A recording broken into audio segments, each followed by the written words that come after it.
मुझसे पहले माननीय सदस्यों ने भी बात रखी। पहले श्रद्धांजलि दूंगा माननीय सुषमा स्वराज जी को, और इसमें कोई शक नहीं है, मुझे याद है मैं लोकसभा में उनके भाषण को मैंने सुना। जिस तरीके से ज़मीन से जुड़ी बात, एक गृहिणी का दर्द, घर गृहस्थी की बात, मध्यम वर्ग और गरीब के दर्द को, पीड़ा को वो बयान करती थी बेखूबी तरीके से। तो उनसे प्रेरणा लेते हुए आज वो दायित्व हमारा है, हम कोशिश करेंगे, बाकी सरकार भी ऐसी हो जो सुने। मैं कुछ सुझाव देना चाहता हूं, क्योंकि हमने चर्चा की है खाद्यान्न के महंगाई के दर पे सभी सदस्यों ने बात रखी, लेकिन जो मूल बात यहां सदन में हुई है उससे मैं कुछ अलग राय रखता हूं। हम महंगाई की बात करते हैं, तुरंत आलू प्याज टमाटर पे आ जाते हैं।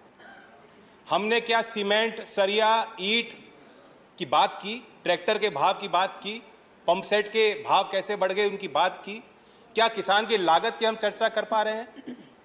मैं आंकड़े दूंगा। अप्रैल से जून 2020 ये जो 3 महीने हैं, अगर उसमें सीपीआई फूड इन्फ्लेशन 8% रहा, जो काफी होता है मैं मान रहा हूं, उसी समय में आपका WPI फार्म इनपुट इन्फ्लेशन 27.4% रहा। और यहां मैं लिव्ड एक्सपीरियंस बताना चाहता हूं, अनुभव बताना चाहता हूं, अगर आंकड़ा गलत हो, बहुत सदस्य यहां ऐसे हैं जो खेती करते हैं, जानते हैं, वो बता दें। 2014 में अगर 1 एकड़ के गेहूं के खेत पे ट्रैक्टर से आप जुताई करते, आपके औसतन 3000 रुपए खर्च हो रहे थे। आज 8 साल बाद 5400 रुपए खर्च होते हैं। 1 एकड़ के धान की खेती आप करते, 300 रुपए का बीज आ जाता था, अब 600 रुपए लग रहे हैं। आपके खाद और दवाई पे अगर 3000 रुपए 2014 में खर्च हो रहे थे 1 एकड़ के धान की खेती करने वाले किसान के लिए, आज 6000 रुपए तक वो आंकड़ा पहुंच गया। तो हमसे महंगाई की बात करें, ठीक है, टॉप है, आपने स्कीम बनाई, 2018 में 500 करोड़ दिए। सवाल बनता है कि उस संसाधन का क्या प्रयोग हुआ? क्या हमने खाद्य प्रसंस्करण की इंडस्ट्री को, फूड प्रोसेसिंग को बढ़ावा दिया है? क्या ये सच्चाई नहीं है? क्या टॉप टोमेटो से शुरू होता है, टमाटर से शुरू होता है, टमाटर के प्रोसेसिंग पे आप 12% जीएसटी वसूलना चाहते हो? क्या ये सच्चाई नहीं है कि पोटैटो को प्रोसेस करने के लिए अगर आप चिप्स बनाएंगे, नमकीन बनाएंगे, तो उस पर भी आप 12% जीएसटी वसूलना चाहते हो? ये भी एक कारण है कि जो फूड इन्फ्लेशन है वो बेकाबू हो रहा है। मैं आग्रह करूंगा, वित्त मंत्री को मैं सुझाव देना चाहता हूं कि अगर आप सीपीआई में जो वेटेज है फूड का, अगर आप उसे घटा देंगे तो ये जो चर्चाएं बेवजह होती हैं, आप पे भी दबाव कम होगा।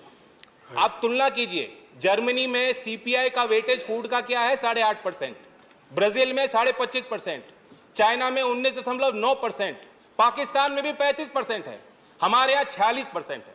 इसलिए दूध का भाव 1 रुपए बढ़ जाएगा तो त्राही त्राही मच जाएगी, आप पे भी दबाव बन जाएगा, और फिर आप व्यवहारिक फैसले नहीं ले पाती हो।